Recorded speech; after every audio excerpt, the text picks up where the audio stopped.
பயமா இருக்கா?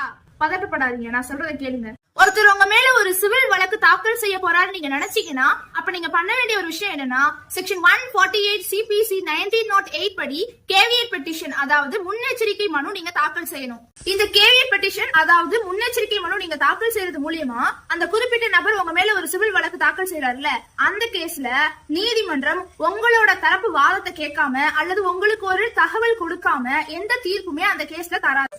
இந்த கேவியட் பெட்டிஷன்ல நீங்க தெரிஞ்சுக்க வேண்டிய சில விஷயங்கள் என்னன்னா, இந்த கேவியட் பெட்டிஷன் நீங்க நீதிமன்றத்துல தாக்கல் செஞ்ச 90 நாட்களுக்கு மட்டும்தான் செல்லும்.